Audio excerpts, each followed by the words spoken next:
On reçoit Vincent pour la première fois. Bonjour Vincent, ça va bien? Bonjour, très bien, merci. Pas du tout impressionné? Ça va. On avait déjà reçu Pierre, un de vos collègues, je crois, Exactement. de l'agence Biomasse Normandie. C'est ça. On rappelle ce que c'est l'agence Biomasse Normandie? Biomasse Normandie, c'est une association qui travaille sur le domaine de l'énergie, des déchets et qui a une mission de service public, l'espace info-énergie, pour conseiller, accompagner les particuliers dans leurs projets de rénovation énergétique. Eh bien, c'est parfait. Vous savez, dans cette rubrique, la vue d'expert, on répond à toutes vos questions. Donc, n'hésitez pas encore une fois à nous appeler gratuitement au 0805 383 383 ou bien à vous laisser, nous laisser vos messages sur Ensemble Normandie @francais.fr ou sur le groupe Facebook Ensemble c'est avec François. On essaie de répondre à toutes vos questions. Et aujourd'hui, j'ai deux questions pour vous, Vincent. Attention, première question de Nicole. L'été, on a beaucoup trop chaud à l'étage où les fenêtres sont des grands Velux.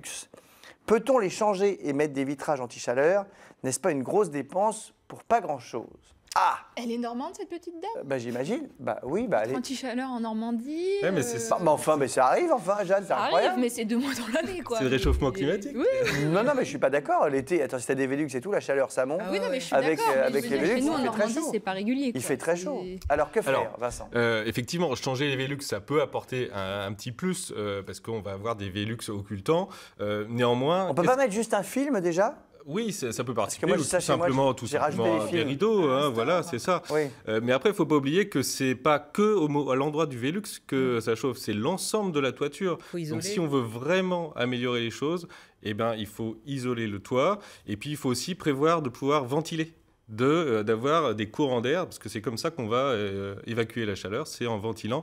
On aura beau se protéger, si on n'évacue pas, ça ne changera rien. Mais alors, s'il fait, je dis n'importe quoi, s'il fait très chaud dehors, il fait une chaleur incroyable. Bon, on est en Normandie, il fait 30 degrés.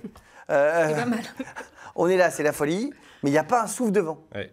Vous me dites que si j'ouvre quand même une fenêtre là, une porte là, ça fait du bien quand même à la maison. Alors effectivement, quand il fait très chaud, ça ne changera rien. Ah! Ça ne changera rien, et c'est que dans la nuit, quand généralement chez nous, quand même, la nuit, la température redescend un peu. Ah, et donc c'est dans là la qu'il nuit, il faut- faudrait ouvrir les fenêtres et C'est tout ça. C'est ça. Ok, d'accord. Bon, voilà, on a bien répondu à la question de Nicole. Et maintenant, voici la question de Pierrick. Pierrick qui nous dit, qu'est-ce qui consomme le moins dans une salle de bain? Est-ce que c'est un chauffage électrique soufflant? Je ne sais même pas ce que c'est. Ou un sèche-serviette? Déjà, c'est quoi un chauffage électrique soufflant? Parce qu'un chauffage électrique, je comprends, mais soufflant, c'est... En Qu'est-ce fait, qu'il fait? en ce moment, c'est la mode des sèches-serviettes avec un soufflant. C'est-à-dire qu'il y a une résistance électrique et ça ventile et ça envoie de l'air chaud. Quoi? Mais j'ai jamais vu ça de ma vie. Bah, je suis complètement rétro, ringard, c'est pas possible. Parce que le sèche-serviette, je vois bien ce que c'est. C'est le machin, on met comme ça, on met ça dessus et ça chauffe parce que, je sais pas, il y a de l'eau dedans, non? Un truc comme ça? L'électricité, ça dépend. C'est électrique. Voilà. Enfin, il y a Mais, le gaz aussi. mais soufflant, c'est quoi? C'est ça, il y a un radiateur avec une soufflerie. Et puis Mais il y a qui genre envoie un de l'air chaud, ventilateur, quoi. Oui, c'est ça. Ouais. Bah, dis donc, alors, à mon avis, alors ça, qu'est-ce qui consomme le moins? Ça va être vite fait. C'est ça, ça C'est consomme pas beaucoup, si ça, facile non? que ça. En fait, pour savoir qu'est-ce qu'il consomme, il y a deux choses à regarder. C'est la puissance de l'équipement en watts, c'est-à-dire que ça c'est écrit, il y a une petite étiquette près du fil où c'est marqué le nombre de watts. Et puis D'accord. après, la durée où vous allez allumer. Donc ce que vous consommez, c'est la puissance multipliée par le temps d'utilisation. D'accord. Voilà. Là, j'imagine que son chauffage électrique soufflant, il laisse allumer toute la journée. Il va pas s'embêter à se dire, attends, je l'éteins, je l'allume, je l'éteins, je l'allume. Ah bah pas forcément, dans une salle de bain, on peut aussi programmer. L'idée c'est ça, c'est de programmer quand on va utiliser sa salle de bain et donc réduire la consommation au moment où on en a vraiment besoin. D'accord. Oui, c'est Donc, ce que je fais, moi. Comment ça se Bah, je programme, quand je suis pas là dans la journée, mon radiateur, il est moins, et quand je rentre, c'est un peu plus. Voilà. C'est formidable. C'est formidable, Déjà une très notion intéressant, d'économie oui, d'énergie. oui. Non, mais On très dirait que bonne tu as pris un intervention stage de avec ma part. Vincent.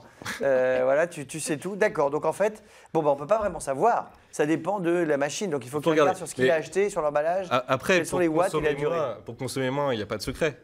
C'est à un moment donné, il faut isoler la pièce. Il n'y a que ça qui fera Oui, oui. qu'on consommera moins pour un confort donné. D'accord, donc s'il veut, oui. Mais là, j'imagine qu'il voulait réchauffer ses petites serviettes pour que quand il sort de la douche, la serviette soit toute chaude et qu'il se plonge là-dedans comme dans un cocon. Vous voyez? Bon, merci beaucoup en tout cas, Vincent, pour cette première. Ça va? Vous avez survécu à la première? Ça va. C'est important. C'est important, c'est pas facile une première fois.